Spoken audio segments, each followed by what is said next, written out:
7 Nightly News is brought to you by Ansett Australia, one of the world's great airlines, and the National Australia Bank, tailoring banking to your needs. 7 Nightly News with Anne Fulwood. Election-scarred Labor gears up to choose a new leader. The Queen's emotional tribute to the children of Dunblane. And World Cup jubilation on the streets of Colombo. Good evening. It's the end of another era in Australian politics, with the former Prime Minister Paul Keating expected to formally resign as Labor leader tomorrow. Kim Beazley is set to take over as leader of the opposition, but there's a tight struggle for the deputy's job. Labor's depleted caucus has trudged back into Canberra. Tonight, many were seen leaving the parliament, including a jovial former Deputy Prime Minister Kim Beazley, confident of becoming the new leader of the opposition. Absolutely. But no one was prepared publicly to predict the outcome of a tightly fought contest for the position of deputy leader. Not at the moment, thanks very much. It's between the former Employment Minister Simon Crean and fellow Victorian and former Foreign Affairs spokesman Gareth Evans. I prefer not to comment about that, thank you very much. The caucus vote will also mark the end of an era when the former Prime Minister Paul Keating is expected to resign. Some say it'll be an emotional occasion. Neil O'Keefe likened it to the end of Bob Hawke's reign. And I have no doubt that tomorrow morning, when Paul hangs up his boots, it will be just as emotional, because they are very big moments in Australian history. In the aftermath of Labor's disastrous loss, a new faction has been formed. The centre-left has announced it's merged with non-aligned members to be called the Independents. One difference, it won't demand members vote as a bloc. You need to understand that this is an historical day for the centre of the party. On the other side of politics, John Howard has made a decision about his domestic arrangements, announcing he will move into the official Sydney residence, Kirribilli House. Mr Howard said his family would have preferred to stay in their suburban home, but it would have cost taxpayers over $1 million in security arrangements. In Canberra, Helen McCabe, 7 Nightly News. Still in politics, the new Premier of Tasmania, Tony Rundle, says he faces a tough road ahead. The state's former Treasurer today won the Liberal Party leadership in a decisive party room ballot. His victory follows Premier Ray Groom's shock resignation on Friday, but he will lead a minority government, the Greens holding the balance of power. This pack of cards that has been dealt by the people of Tasmania, while perhaps difficult to handle, is the reality. Mr Rundle has ruled out any alliance with the Greens. Now to Dunblane in Scotland, where in a few hours the first funerals will be held for the 16 school children and their teacher killed in the town's horrible massacre. Worldwide media are leaving the area after requests by the local community for privacy. Earlier, the Queen was moved to tears as she met the grief-stricken families. Buckingham Palace described it as a royal visit of immense sadness. The Queen turning up in Dunblane to meet the people shattered by last week's massacre. On this drizzly Mother's Day, there have been no celebrations. The close-knit community remains numb with grief. The Queen, accompanied by Princess Anne, met school staff and the emergency service teams first on the scene after the shooting. Outside the school gates, a wreath was placed in honour of the 17 victims. At the hospital where most of the injured are being cared for, the Queen met privately for 15 minutes with some of the survivors. One little boy ignoring advice to stay away from cameras. Dunblane needs now to be, quite frankly, left to its own community. Now that the Queen has been, that we should be allowed to continue as a community.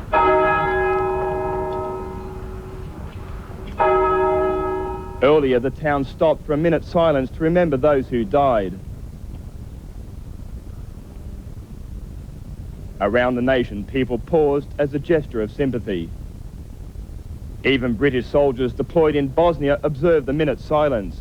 By 10:30, 1,000 people had packed the Dunblane Cathedral. Hundreds more stood in the churchyard to hear Reverend Colin McIntosh offer some words of comfort. Hold hands and remember that we are all helping each other. And remember that that means we are safe. Dunblane faces a heartbreaking week, 4 days of funerals, before the children return to Dunblane Primary School on Friday. In London, Tim Stott, 7 Nightly News. There are mass evacuations tonight on Taiwan's outer islands as China prepares for its next round of war games. In Taipei, pro-Chinese demonstrators scuffled with riot police before burning an American flag and a caricature of Uncle Sam. They are angry that the Americans sent aircraft carriers and warships to patrol the Taiwan Strait. The latest military exercises will last a week, coinciding with Taiwan's first direct presidential elections on Saturday. Now to Sri Lanka's World Cup cricket triumph and the parties raging on in Colombo as jubilant fans take their celebrations to the street. Thousands packed Colombo Airport to give their victorious cricket heroes a homecoming to remember. Sri Lankans everywhere united in celebration as their cricketers claimed World Cup victory for the first time. In Colombo, the party spilled into the streets as the country's finest hour stretched long into the night. Great, we are really glad we beat them. With the world victory comes renewed hope for a united homeland. This would be something which we will be looking for to bring peace to our country. For the victorious team, a homecoming to remember as thousands of fans packed Colombo Airport. As excited fans jostled for a glimpse of their heroes, Captain Arjuna Ranatunga struggled through with the precious cup. Back home, Australia's Sri Lankan community is still celebrating. Last night, Melbourne-born Catherine Watmore watched her husband Dav's greatest sporting moment unfold. When she spoke with him today, the magnitude of his achievement still hadn't hit home. They like a few drinks. They'll have a good party, I'm sure. Nancy Farley, 7 Nightly News. And Sri Lanka's brilliant World Cup win has helped catapult the side into the one-day record books. Their 7-wicket victory over the Aussies makes them the first team in the tournament's history to win the final after batting second. That's it, all the way to the boundary for 4. What a victory for the Sri Lankans.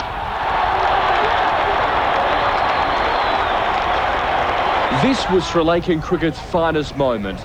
World Cup champions for the first time, and the scenes out in the middle of Gaddafi Stadium were unbelievable.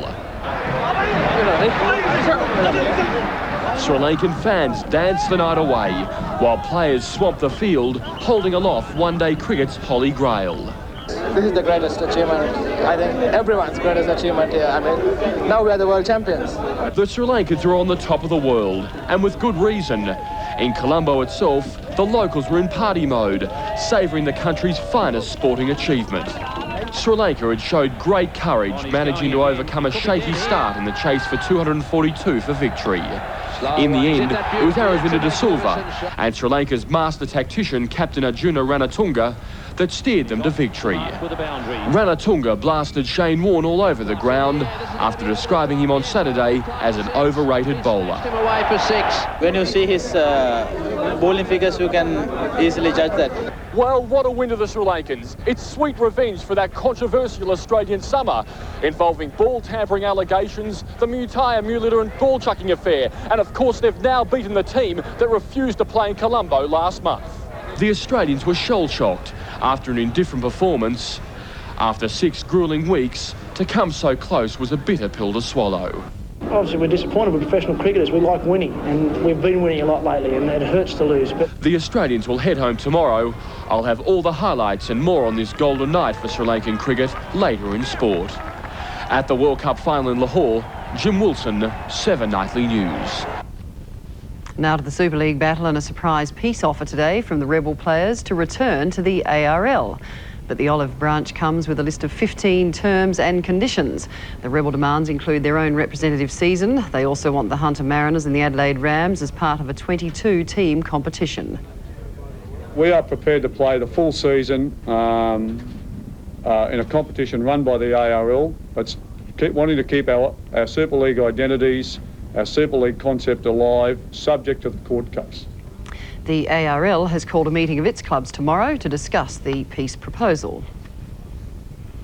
Coming up in 7 Nightly News, Jeff Kennett's controversial plan to bring back school cadets and shocking evidence of pedophiles at Sydney's Police Royal Commission.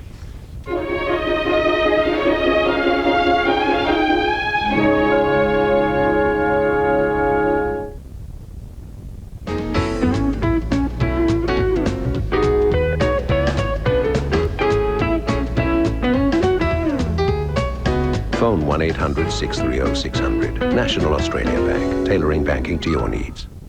On Today Tonight, a story that will move you to tears. I heard the flicking of the lighter. A woman of extraordinary courage, fighting back from the flames of hell itself. I could feel it dripping off my fingers and off my nose. Her jealous lover doused her in petrol and set her on fire. My arms were on fire, my hands were on fire, my hair. What she told me, I'll never forget. My life, it is a life sentence. Join me for the inspirational story of Donna Blakemore, tomorrow 6:30.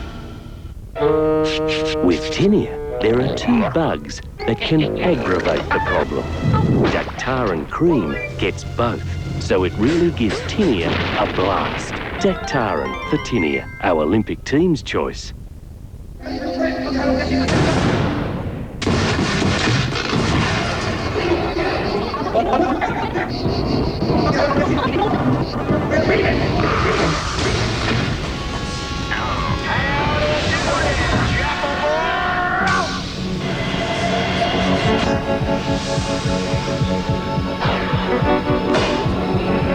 Low-calorie diamond draft.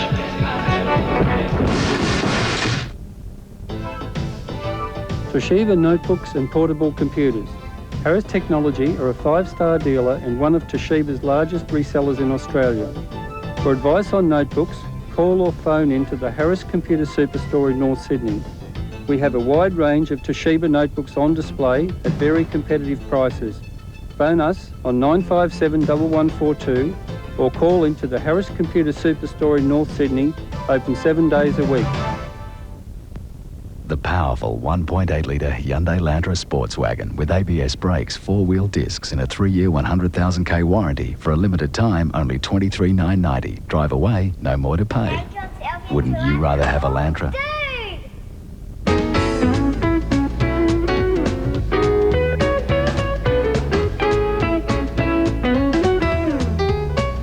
Phone 1800 630 600. National Australia Bank, tailoring banking to your needs.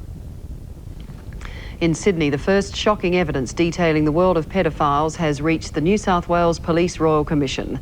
The first witness, a self-confessed pedophile, says he believes sex between an adult and a consenting minor should be legalised. It's the most controversial area covered so far by the Police Royal Commission, investigating alleged police protection for organised pedophile rings.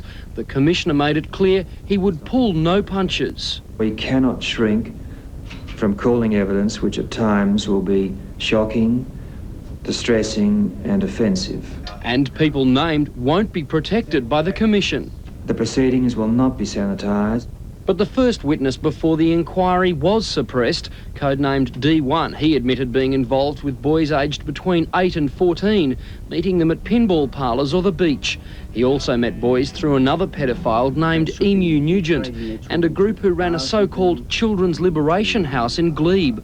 The group would regularly communicate through a newsletter called the Blaze Bulletin. But perhaps the most disturbing evidence came in a police statement to the Royal Commission. The report by State Commander Bruce Gibson said police had been able to identify pedophiles but not to investigate them, and the pedophiles had continued their activities. The Commission will also reopen investigations into the infamous Mr Bubbles case involving a Mona Vale preschool. Jeff Bruce, 7 Nightly News. In Victoria, a war of words has erupted over Premier Jeff Kennett's election promise to reintroduce school cadets. Despite the criticism, Mr Kennett today boosted funding, saying the state's youth would benefit from the discipline. If the Kennett government has its way, Victoria's youth could soon be marching to a different beat. The Premier, himself a former cadet, believes a volunteer cadet scheme could help solve some of the problems facing our young. I believe it is good value to invest the community's money in giving our children leadership schools. He's promised to pay for every uniform in a $500,000 pilot scheme to start in state secondary schools next year. But I think it's going to give them some sense of discipline as far as community life is concerned, and that's what it's all about. Guns and rifles are made for one purpose, and that's to kill. Let's not put them in our school kids or our young people's hands. At the halfway mark of the election campaign, the ALP has launched TV ads showing an American businessman praising Mr Kennett's privatisation push. He's not so bad.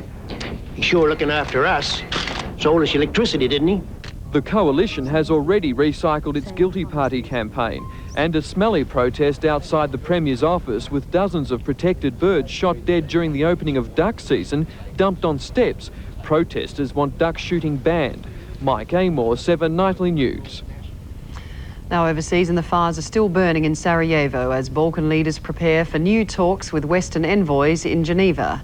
Firefighters are refusing to go into areas soon to be handed over to Muslim control. They fear they'll be attacked by departing Serbs. NATO peacekeeping troops are doing what they can, but most can only stand and watch as houses burn.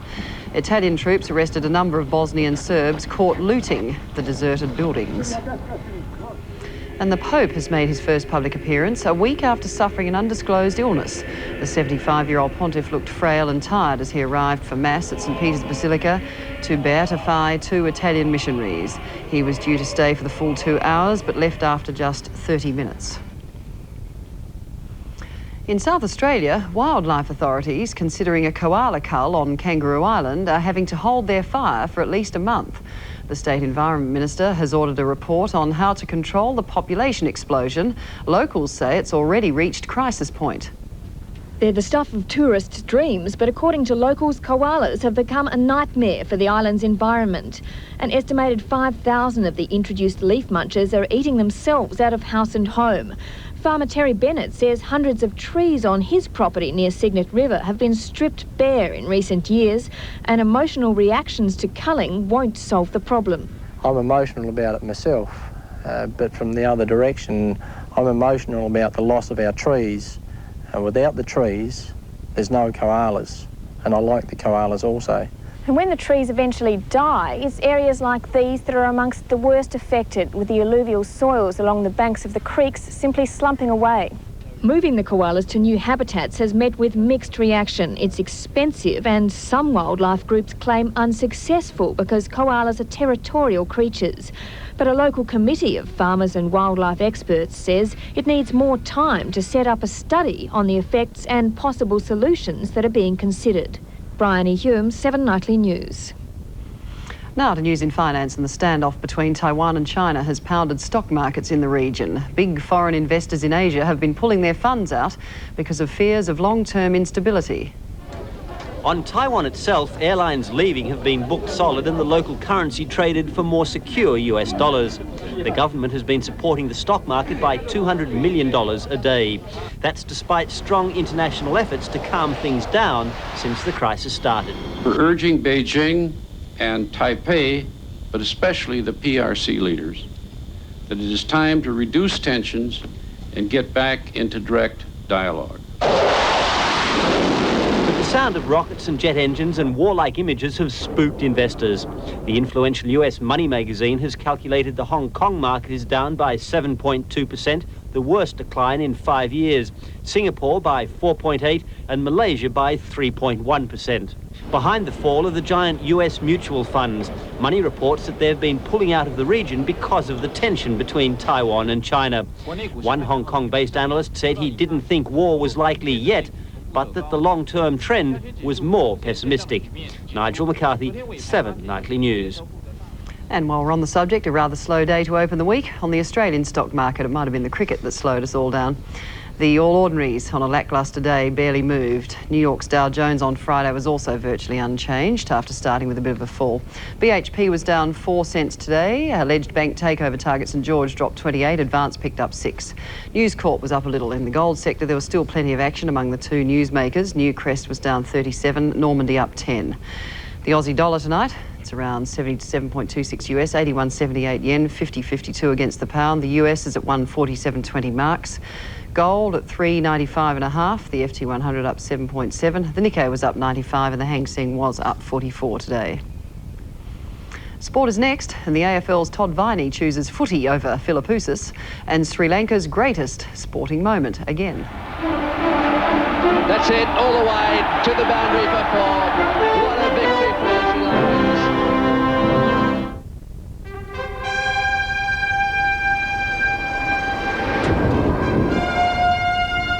Lisa Martin-Ondieki went into the women's marathon in Barcelona as a strong tip for the goal. She came out of the race midway through, embroiled in controversy. The Queen of Australian women's long-distance running complained of leg soreness and dizziness when she could go no more. The medico said she fell victim of a system under stress. Lisa said she'd fallen foul of someone spiking her drinks. Even though I did have those doubts, I wish I hadn't made them public, but I did make them public, and I wouldn't say that those doubts have gone away. After earning Olympic silver in 1988, Atlanta may provide the last chance of living a dream. Seven's Olympic Minutes, proudly presented by Cadbury, proud sponsors of the Australian Olympic team. Telstra, advancing Australia. Ford, striving to make Australia's best, the best in the world.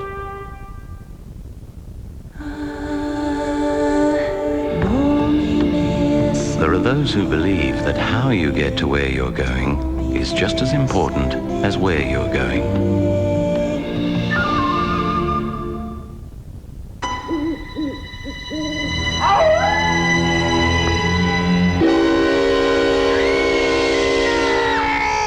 With a simple on-screen display, you just can't go wrong with the 6-head Philips Matchline Hi-Fi VCR. What's Australia's most powerful 4-cylinder truck? Mitsubishi Triton? Wrong. Holden Rodeo? Toyota Hilux? No way. It's Ford Courier. From a powerful 16666. Ford, the new force in trucks. What's Australia's lowest price van? Toyota? Nope. Mitsubishi? It's Ford Econovan. From 17777. So who has the biggest range of vans and the lowest price? Ford, the new force in trucks.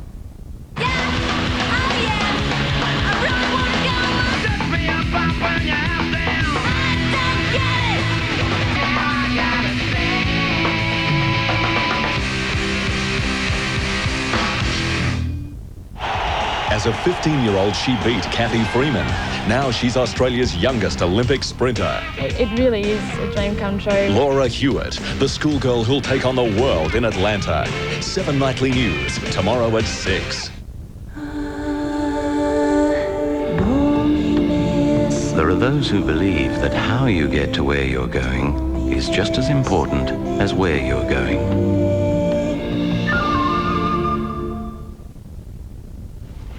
Now in sport, Australia's crestfallen cricketers are on their way home tonight after being outclassed by Sri Lanka in the World Cup final. Despite a promising start, the Aussies set a target of 241 and then poor fielding made the chase an easy one for the new champions of one-day cricket. In boxing terms, it was a promoter's dream, and prior to the game, fans from both countries were in full voice. We're going to win the cup! We're going to win the cup! Inside, Arjuna Ranatunga struck the first blow, sending the Australians in and removing danger man Mark Waugh for just 12. In the air and straight down Jayasuriya's throat. But Mark Taylor was in great form and on his way to his first one-day century. He was out though for 74, and the Australian middle order then went into panic mode. And well taken, a well-judged catch.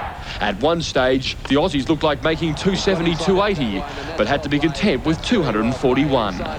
Sri Lanka made a disastrous start in the chase, with player of the tournament Sanath Jayasuriya run out by Glenn McGrath. He could be dead here. But then came the Sri Lankan rescue mission, with Aseka Gurusinghe and vice-captain Aravinda De Silva taking to the Australian attack. Beautiful shot. That's a caress through the offside. Australia's usually top-class fielding had gone missing in action. Law's drop catch the worst. Oh, he's dropped it. I don't believe it. De Silva brought up his 100. The Sri Lankans coasted into victory.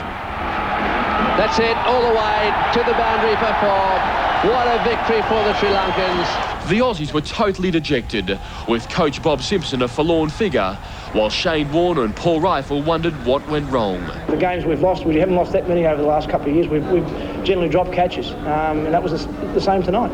At the World Cup in Lahore, Jim Wilson, 7 Nightly News. And now we can all get a little bit of extra sleep.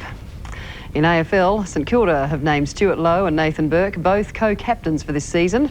The appointments were announced late today, with the pair taking over from Danny Frawley, who retired last year after 9 seasons as the Saints skipper. The dual leadership deal isn't all that unusual, though. Geelong took the unprecedented step of having 3 players captain their side last year. And there's some good news for the Demons fans tonight. Todd Viney's announced he will play for them this season. Viney has put the ambitions of coaching the Scud, Mark Philippoussis, behind him after weekend talks with his Melbourne coach Neil Baum and captain Gary Lyon. Viney won't elaborate on a reported dispute with Mark's father Nick, but he said a watering down of his role did influence his decision.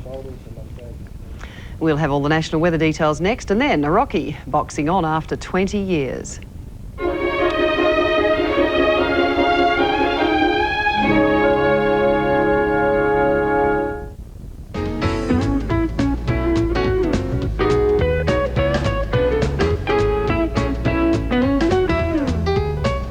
Phone 1-800-630-600. National Australia Bank, tailoring banking to your needs.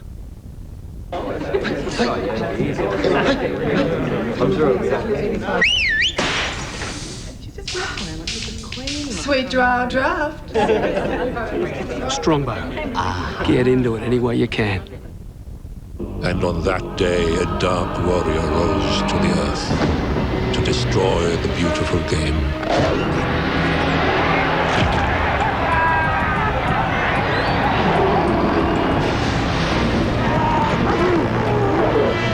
Maybe they're friendly.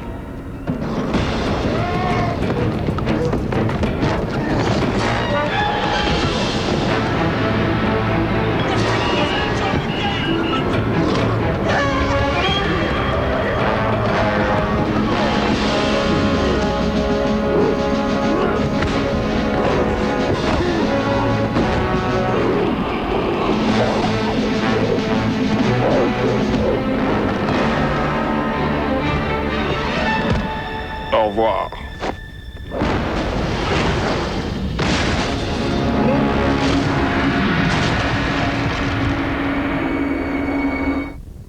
When you've got a lot to get through, you need the bold new taste of Dare.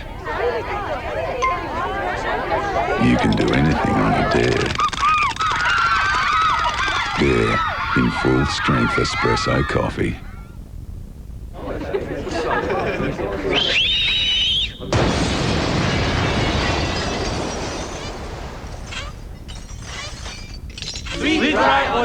Strongbow. Get into it any way you can. Wednesday on Chicago Hope. The episode that's been described as one of the most moving in television history. With an emergency so shocking, please, dear God, that 2 members of Chicago Hope will never return. Better than anything this season on ER, Chicago Hope. Then, a fireman's obsession with revenge. People are gonna die. Plays right into his enemy's hands on fire after Chicago Hope, Wednesday on Channel 7. Now checking tomorrow's weather, and the latest satellite picture shows scattered showers and thunderstorms over the tropics and a cold front crossing the Great Australian Bight. The forecast chart for tomorrow has a front sweeping through southeastern Australia, followed by a burst of cold and showery air, and the high near Sydney will bring fine weather to most of New South Wales and Queensland. A large high southwest of Perth pushes a ridge into the Bight. Across Queensland, it'll be fine tomorrow. Brisbane 27, Toowoomba 27. The same for most of New South Wales as well. Sydney 24, Albury 22, Canberra 23. Mainly fine for Mildura and Bendigo. Late showers for Melbourne though, and showers also in Tasmania. Showers for Adelaide and Mount Gambier, a little cooler. Fine in Geraldton and Perth, and fine also in Alice Springs. And finally, something to make you feel a little older. Remember the original Rocky movie, all 5 sequels ago? Well, Rocky arrived on the scene 20 years ago, and Hollywood's celebrating the anniversary. 2 decades of having his lights punched out, and there's hardly a mark on Rocky. Sylvester Stallone was honoured in New York last night as the first Rocky movie turned 20. Heavyweight Riddick Bowe was there, along with Stallone's original on-screen opponent, Carl Weathers. When it came out, Rocky was such a hit, Stallone went on to make 4 more. Rocky Balboa trying to stay in the middle of the ring against the big Russian.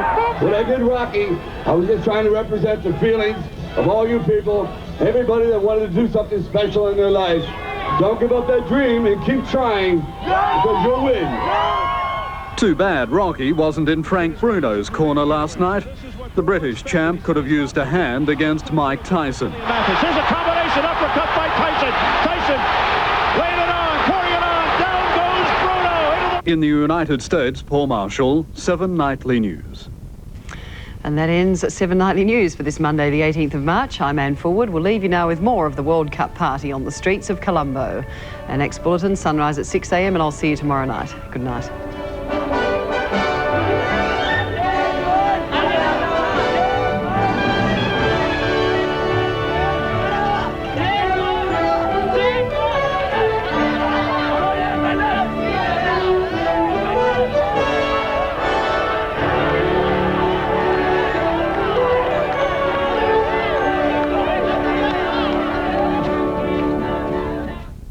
Seven Nightly News was brought to you by the National Australia Bank, tailoring banking to your needs, and Ansett Australia, one of the world's great airlines.